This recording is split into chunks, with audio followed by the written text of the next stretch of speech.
People, the internet is on Leaking on Air, and I know it's late. My apologies. But we gotta go over a couple of updates for that gameplay wish video, you know, games wish list video.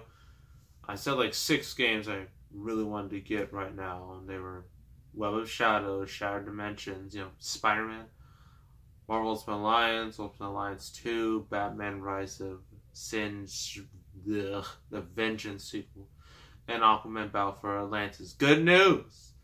2 of these games I've already got. I've started playing one of them, and the 2 games I already have are Marvel Ultimate Alliance 2 and Spider-Man Web of Shadows. Now, some of you are probably like, why on earth would you get Ultimate Alliance 2 before 1? That's not smart.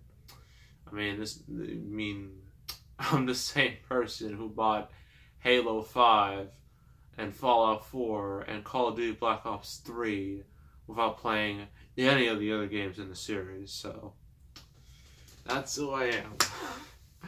But yes, I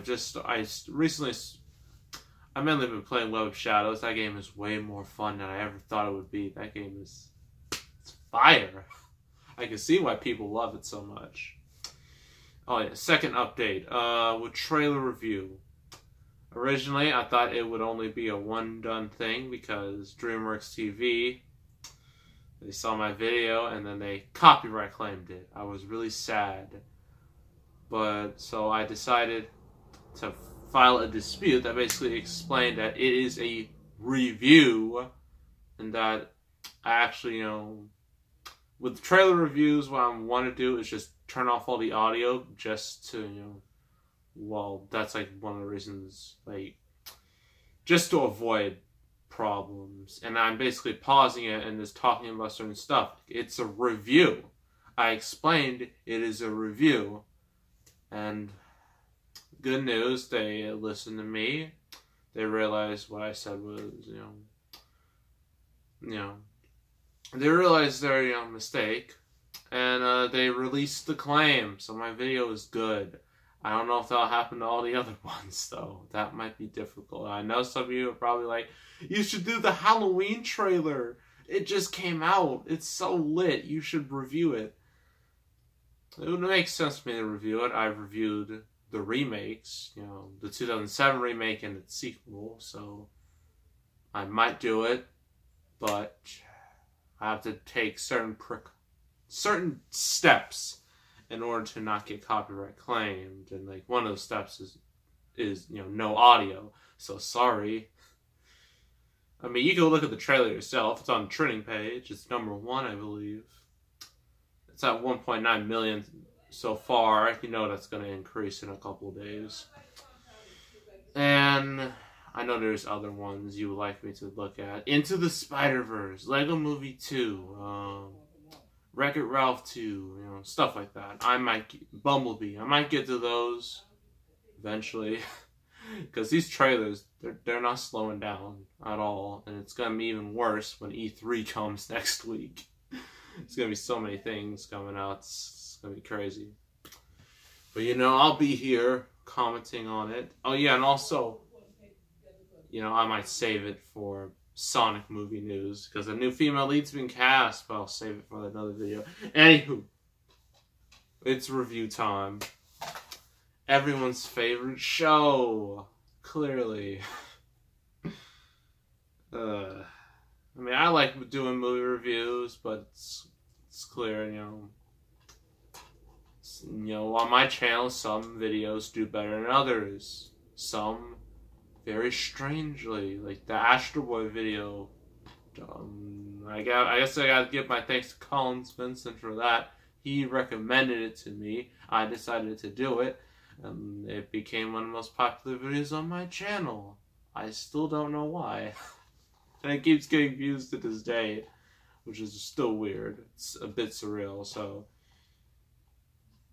anything can happen on YouTube, especially now. But our review is another childhood movie, and it is Ice Age. Oh, and before we start anything, I'm not planning on doing Ice Age 2, 3, 4, 5. No. 2, maybe. And number 3 is a real stretch. But 4 and 5, no. I haven't even seen 5. I'm not planning on watching it. I mean, if you want to see Ice Age 5, this video must get 5 likes. That's all it takes. I think that goal is way too easy. Wait. I'm trying to think. So wait, the 5th one came out in 2016. 5 is number 5. 80 likes. 16 times 5. 80 likes. This video gets 80 likes. I'll review Ice Age 5. You know I'm kidding. That's a little harsh. 5 likes. That's more realistic. If this video gets 5 likes, I will do Ice Age 5. And 4 and 3 and 2. I'll do the sequels. If this gets 5 likes. So, like this video if you want. Even though I personally and deep in my heart, I really don't want you to. But, yeah, so this is Blue Sky's first ever movie. This was the movie that brought him to the mainstream. And after this, they have had a career. I mean, it hasn't been terrible, but it hasn't been, you know, groundbreaking either. They just made good to okay movies, and some bad ones in there too. But yeah, this was considered the only. Some people consider it to be the only good Ice Age movie. Personally, I disagree with that a little because Ice Age 2 has its moments, and Ice Age 3 also has its moments. 4 can burn. That movie can just die. That didn't need to exist. And the 5th I haven't seen. Don't want to see. Unless you want it. So, the plot. Well, I mean, there's like a description here, but it basically doesn't really say much. Unless you want to read it. If you like reading, then this is, you know, it's not a whole lot. It's like, what, 3 paragraphs? Not even paragraphs. Oh boy. They came. They thawed.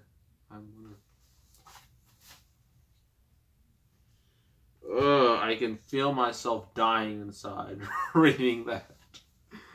They conquered the hearts of audiences everywhere in the coolest. You get it because it's Ice Age. Cool because it's cold. I'm trying so hard not to explode. Animated adventure of all time. That is quite the stretch of a statement. The only reason why people saw it is because there was no other kid-friendly movies out there, and this was like and besides CGI animation was still relatively new, you know, to the masses, and so people showed up to see the movie. So, yeah. So, this is the real plot. A super simplified version. Heading south to avoid a bad case of global frostbite, a group of... Dang it. Migrating misfit creatures embark on a hilarious quest to reunite a human baby with his tribe. Fun fact for the Ice Age movie. I believe this is the only Ice Age movie to actually have humans. The only one. All the others, animals. No more humans. They're all gone. Or dead. Which would be horrible. Yeah. Yeah, this is the only Ice Age movie in the franchise that even have human characters. I mean, unless you count that Christmas special, but I don't, because it's not canon. But anywho, so we got Manny, everyone's favorite mammoth, who is very large, because, you know, he's mammoth, even though he says, like, his fur is all poofy and whatnot. Voiced by Ray Romano, who actually... Like in school, it was like a leadership class. It was like 3 classes in one. It was awful. But I mean, if any of my schoolmates from senior year if watching this video, you'll know what I'm talking about. We had leadership class, leadership forum, and our teacher, I'm not gonna say his name, but if you were from my senior class, you know exactly what I'm talking about. He literally has the voice of Ray Romano. They both literally have the same voice. He even made a joke about that. So, yeah, just wanted to say that. You got Sid the Sloth, voiced by John Leguizamo. You know, the dude from John Wick and Super Mario Brothers movie where he was Luigi. Yeah. Oh, and also we have Dennis Leary as Diego, the saber-toothed tiger, who originally is the sort of antagonist until he joins, you know, Manny and Sid, and then he becomes, you know, a protagonist. Because, you know, in the movie, oh yeah, we also have Scrat. We can't forget about him. He is like one of the most important things in this franchise because he has his own little storyline. He's trying to get his acorn. That's his whole storyline. But the way they do it is so insane and nuts and over the top that it became one of the highlights of these movies. So yeah, he has his own little storyline. And so these three have to save this human baby because, you know, there's like a tribe of, there's like a tribe around, and like the mother, like she had her baby, but then the saber-tooth, you know, the antagonist, Diego was a part of them. They tried to kill this village, and they tried to kill the baby, but the mother with her baby, she ran away, and she literally fell off the waterfall. And, like, but before that, Manny, like, he's all alone. He's a loner. So is Sid. Apparently with Sid, his family basically ditched him because he was annoying, which, honestly, isn't hard to, you know, understand. I mean, it's, you know, if I had to deal with someone like Sid, honestly, I'd leave him too. But, you know, the two eventually, you know, meet up. It's basically like the Shrek and Donkey situation where Shrek doesn't want Donkey, but Donkey kind of like latches on, and Shrek's just like, ugh, fine. That's basically what happens here. So they meet the mother, and then the mother just decides to just give the baby to these animals. I don't know who would do that. Especially not today, but this is a kid's movie. And then as soon as they get the baby, that mother, she's gone. She's just vanished. She's probably dead, or she must have floated away real fast. Well, yeah, so they basically have custody of this baby, and they have to, you know, go and find, you know, the tribe so they can bring it to them. So they go on this long journey. And, you know, they also meet Diego, and then Diego learns that, you know, maybe I shouldn't kill this baby. You know, maybe I should be good. Maybe I should change my attitude. You know, that would be, you know, reasonable.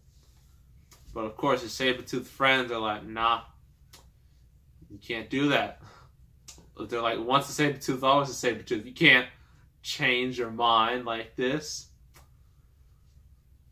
But eventually, like in the end, you know, there's a whole climax of, you know, Diego, like, he, I think they're in a cave, and there's like icicles above them, really sharp ones. So the main antagonist, Sabretooth, I forgot its name, but Diego, like, makes sure, like, all the icicles fall, and it kills him. Of course they don't show his death, because this is a kid's film. You can't show that. Even though in the Ninja Turtles series in 2012, they clearly showed Splinter getting stabbed through the chest by the Shredder. They showed blade and all. Of course, there was no blood, but they still showed the blade. I don't know what's changed since then. You think cartoons have gotten more tame, but with Ninja Turtles, nah.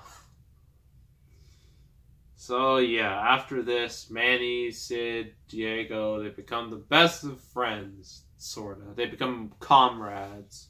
And then that leads to 4 sequels, which each of them got worse than the other. So, pros and cons. Pros. Since this is 2002, 16 years ago, I'm going to be lenient. And also, this was Blue Sky's first animated movie. I'm going to be lenient on its animation. It may not look that great now, but back then, people were like, oh, this looks pretty good. Yeah, so, yeah, I'll give that a pass. The voice acting is great. Ray Romano, you got like a pretty good voice talent, and even on the movies, the quality got worse. They're still reliable. It's still nice to hear their voices, even though their characters have gotten somewhat worse and more useless. Scrat. As I already said, he was the highlight of these movies. And this movie is no exception. Like, what stuff he does trying to get his acorn. I mean, he's basically Scrat in these movies. He unintentionally creates the modern world just by trying to get this acorn. That's kind of amazing. But, yeah. Trying to think. Cons. There's no real massive cons. I guess you could say like the story is just was one of those animated movies where it's just like real predictable stuff, twist happens that you would expect, stuff like that. But it happens in kids' movies all the time, so this is basically just nitpicking, but still a thing to note.